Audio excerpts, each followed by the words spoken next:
Have you ever felt like you've been just sitting on potential but still not seeing any progress? What if I were to tell you that the reason of why you're feeling stuck is not because God didn't bless you, but it's because you may not be using the very blessings of what has already been given to you. So today in this video, I'm going to show you why multiplying your blessings is not optional, but it's actually your assignment if you're wanting to walk more in purpose to get to your abundance. Now, I think it's important for us to understand that God is all purposeful, all knowing, and that he's forever and unchanging. Meaning that whatever it says in the word, whether it was in the Old Testament as well as the New Testament, those principles of what he shared with us can still actually be used for today. So if that is the case, then I'm going to read from Genesis of where we can actually understand one of the first commands that God has ever given us that can actually allow us to keep reproducing the results of what God has already blessed us with. So in Genesis chapter 1, verse 28, and it says, "And God blessed them, and God said unto them, Be fruitful and multiply and replenish the earth and subdue it and have dominion." Now, what I find very interesting about this command that God has now given us after he's made us in his image is the first thing that he told us was to be fruitful. And it was also just the order and how he described it as well. But be fruitful. Now, if we don't even know what the definition of a fruit is, everything else after that, there's no way we can be able to achieve those things unless we have the understanding of what it is that he's wanting us to become first. So he's telling us to be fruitful. Well, in Genesis chapter 1, verse 11 tells us that, "And God said, Let the earth bring forth grass, the herbs yield seeds, and the fruit tree yielding fruit after his kind, for seed is in itself upon the earth, and it was so." So what does that tell us? It's telling us that a fruit tree is yielding fruits after its kind, but it says, whose seed is in itself. Again, he's telling us to be fruitful, but what is it telling us about a fruit?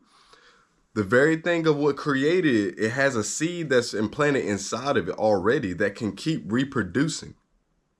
So now it's starting to show us just how important just to be fruitful is, because there is a seed that now, if we were made in the image of God, that means that he's implanted a seed within us, an ability that where we can continue to keep reproducing. And we're going to tap into more of that, of just how powerful that is. But that's the first thing that he's telling us, is to be fruitful, be like a fruit. We have the opportunity to multiply, which is the second thing after that. When we understand what being fruitful is, it's the multiplication. So again, after that apple or whatever seed it is, after that apple has now exposed itself of that seed, it now has the potential to reproduce. But not just an apple. It has the application and the potential to being able to produce hundreds more, because now it's grown up into a tree. And I don't want to get too far into this, but it's telling us to replenish the earth and then subdue it and have dominion. So imagine a tree that now has spring forth, and now it's been able to dominate that particular space. It's having dominion over that particular area. And so he's telling us to be fruitful, because that means we have to expose the very seed of what he's implanted into us, and we have to make sure that it's showing up on the outside of us too as well, meaning that we're being resourceful.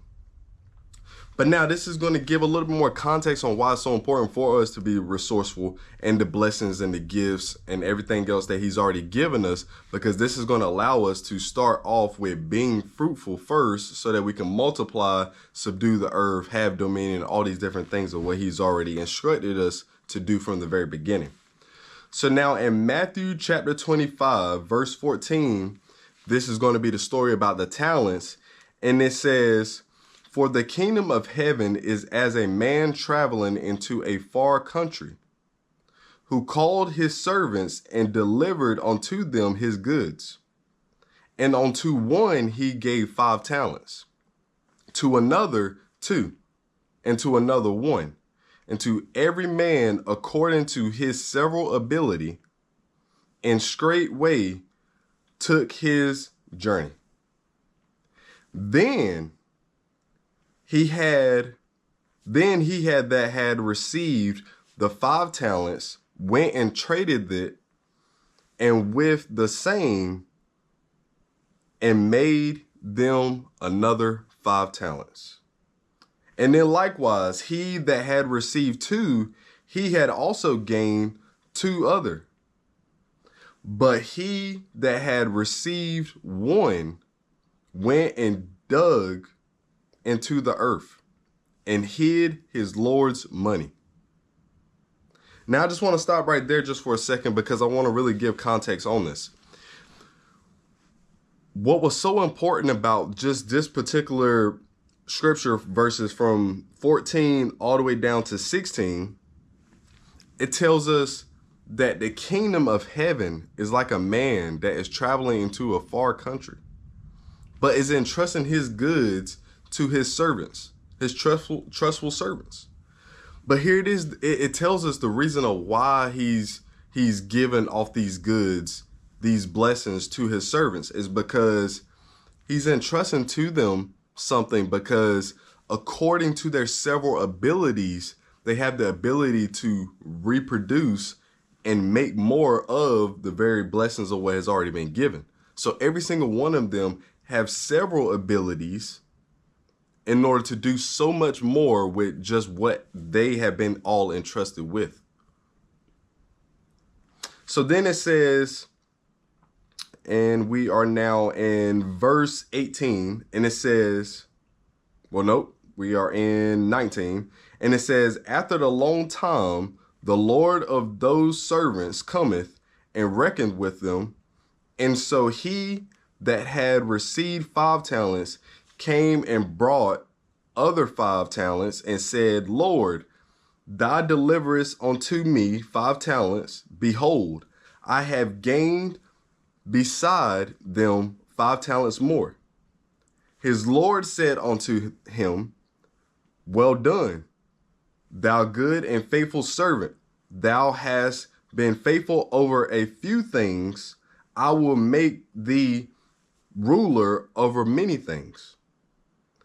Enter thee into thy joy of thy Lord. And he said that received 2 talents came and said, Lord, thou deliverest unto me 2 talents. Behold, I have gained 2 other talents. His Lord said unto him, Well done, good and faithful servant. Thou hast been faithful over a few things. I will make thee thou over many things.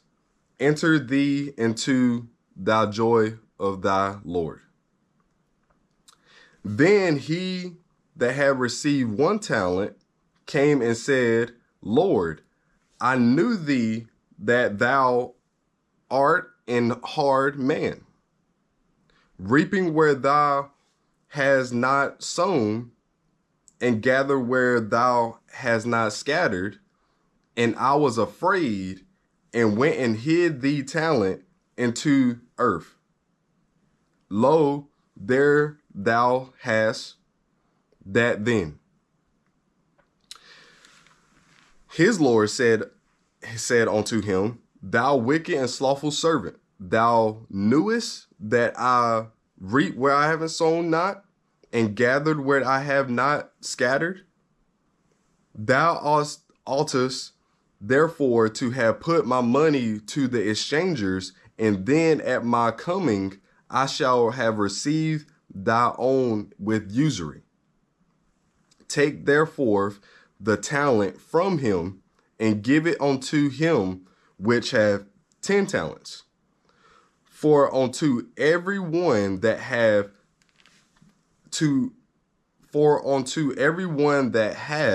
shall be given, and he shall have abundance. But from him that have not shall be taken away even that which he hath. And cast ye the unprofitable servant into utter darkness. There shall be weeping and gnashing of teeth. There's a lot of to unpack here. But to starting off, again, each of them were given something according to their ability of what they were able to handle. So one was entrusted 5, the other one was entrusted 2, and the other one was entrusted 1. Now here it is, the person that had 5 and the person that had 2, they went out there immediately and they doubled what they were already been given. The person that had 5 turned it into 10, the person that had 2 turned it into 4. The person that had 1 had all kinds of excuses to why he didn't do what he was called to do. But before we jump into that, it was the ability itself was the most important thing that we have to take in consideration. It wasn't that the person that had 1 didn't have the ability. He had the ability, which means he was capable. But understand that just because you are capable of doing something, that doesn't mean that you're still going to walk in that purpose or you're going to expose that very seed that was within us. You see, going back into Genesis, again, if we don't establish what does it really mean to be fruitful, then we cannot go to the next phase, which is now being able to multiply what has already been given, to then replenishing the earth, to being able to subdue it and to have dominion. We can't have those things if we don't understand first why it was so important for God to telling us that we have to be fruitful first. The reason why that's so important is because he's already telling us that we have ability within us. And if we know something about an apple or any kind of fruit itself, you have to be willing to expose the seed first. Meaning that if we're not looking deep within ourselves, knowing that God already dwells within us, he dwells within us, we have to be willing to ask him how to use these very gifts of what has already been given so that we have the wherewithal and the ability to actually use them what has already been given. So here it is. Notice what their Lord said to them. To the person that had 5 and the person that had 2, he said the exact same thing. He said, "Well done, good and faithful servant. Thou hast been faithful over a few things. I will make thee ruler over many things. Enter thou into the joy of thy Lord."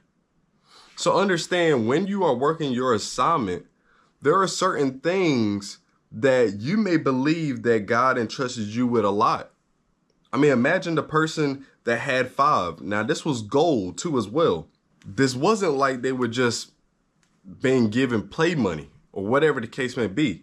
They were entrusted to do something with the very things of what has been given. So we have to understand something, that God, when he's given us ability to do something, he has expectations of us. And the fear of failure does not excuse disobedience.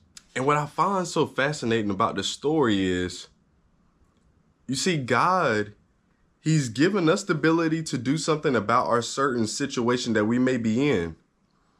But if we're feeling fearful and doubtful about the very things of what we don't know of how to use it correctly, he's saying that's not even an excuse. You could have at least found somebody else that knows what to do with it. Because see, in Matthew chapter 25:27, it says, "Thou oughtest therefore to put my money to the exchangers, and then at my coming I shall have received my own with usury." The word usury means with interest.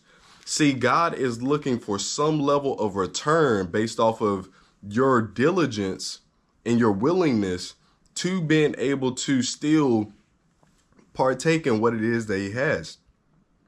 So again, what I found so interesting about the story as well is God was saying you could have at least put my money with the exchangers. But why was that so important? Well, what was it that they were doing that allowed them to being able to multiply gold, multiply money? Well, you see, what they were doing was they were actually trading this. And what I find interesting is that they were actually utilizing the money that what was being given and turning it into actually more money. Now, why is this so important? Because you see, oftentimes we could go to a job and we could think that the only way of how we can make money is by us exchanging our time for money. But that's actually the least efficient way to actually making money. And here it is, it's giving us this beautiful artwork of the capabilities of when you do have the wisdom and the understanding to do what the banks are already doing. But see, this is what's unique. When you don't know how to utilize the very blessings of what has already been given, when you put it into the hands of somebody else, you're not going to be able to receive all that is actually coming with that skill set. Because you see, the bankers, for every dollar that you put into the bank, they're able to leverage you 10 times worth that amount.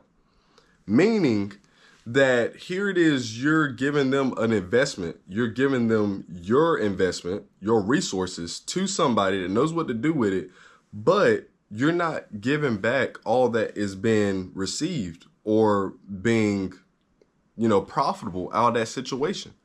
If anything, you're getting 0.00001% back on that. But here it is, God is still saying that profit in general is still better than no profit at all.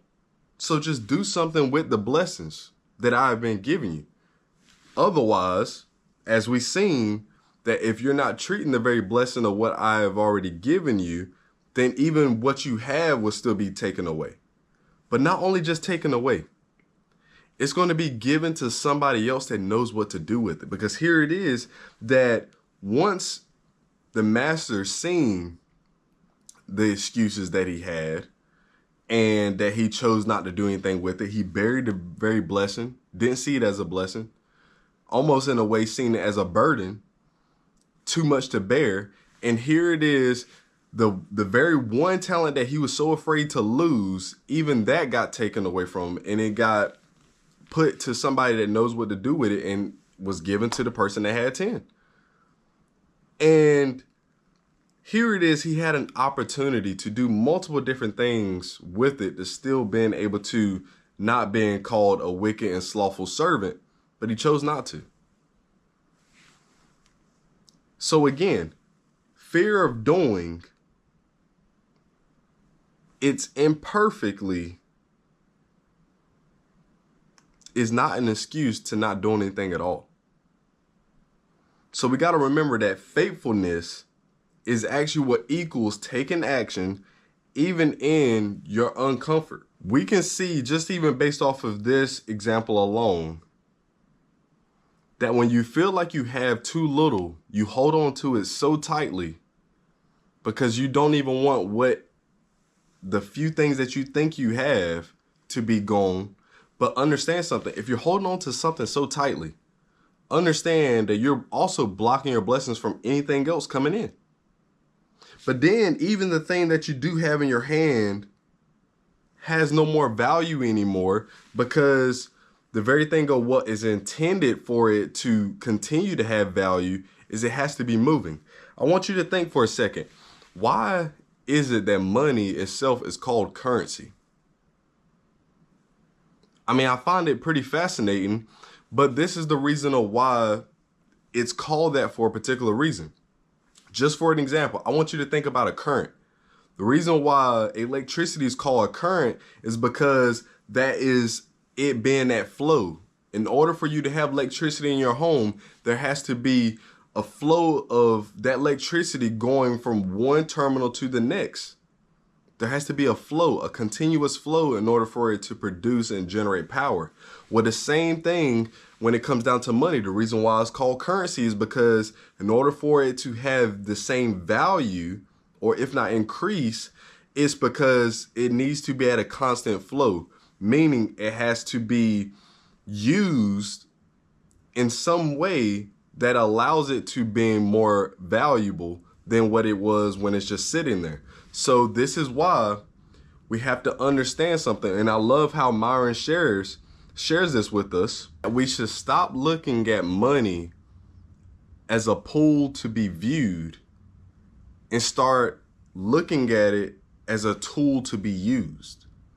Now, what that means is, see, oftentimes when you're trading your time for money, you're oftentimes putting it into that vehicle of allowing the bankers to use your money for them to go out there and come back with more friends, but they're not giving you all of that percentage that what has been given.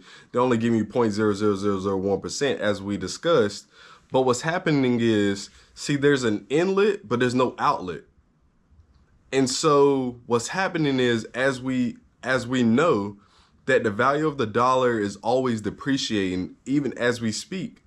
So here it is, you're putting your money and you're allowing it just to sit there, but every dollar that you put in there, it's not going to be the same worth by the time that you actually do use it. So you have to understand that what this scripture is telling us, that you have to be willing to use the blessing. Specifically, it is talking about money, but there's so many principles of how we can use this same understanding that what you don't use, you will lose. You can use that in your health, whether that's with your body. If you're not taking care of your body and all these different things, and you expect that you're going to be just, sprinting and lifting the same weights that you used to when you're not actually developing that on a day-to-day basis, it's not going to happen. Well, the same thing applies into your relationships as well. If you're not nurturing those relationships and being intentional with the conversations that you're having, being able to constantly uplift and all these different things of what a relationship needs to constantly keep growing, you're going to find yourself destroying that too. You're going to lose those relationships. Because why? You're not showing that it's important to you enough to continue to keep watering it. And so again, you wind up losing.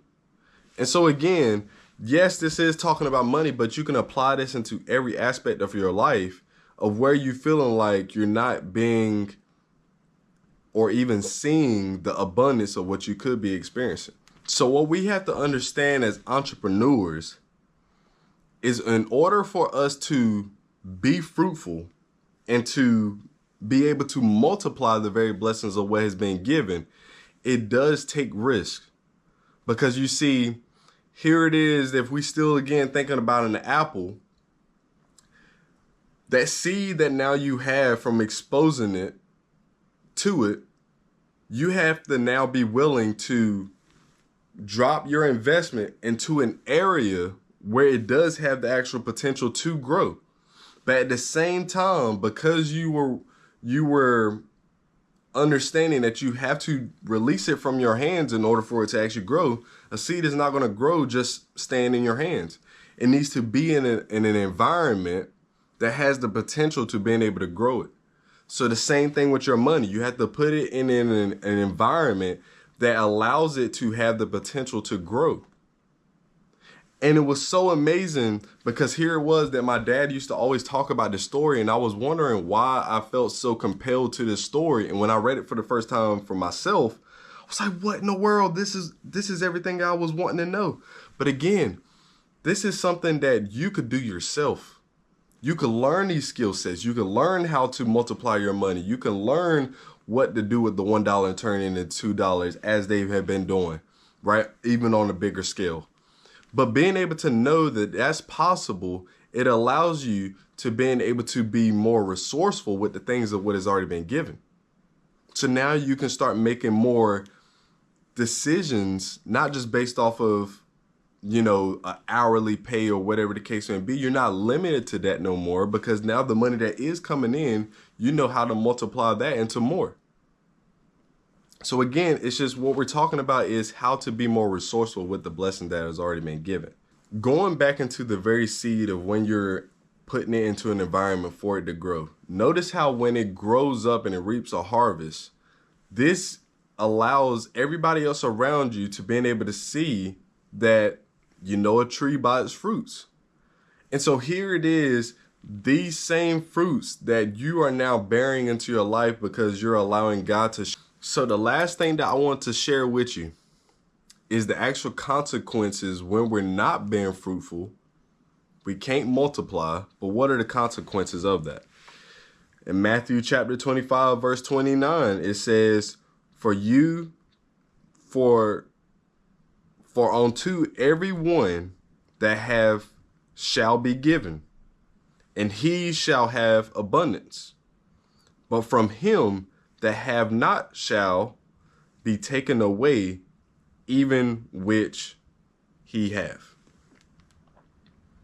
There's consequences for every decision we do take and every decision that we don't take. It's still considered an action.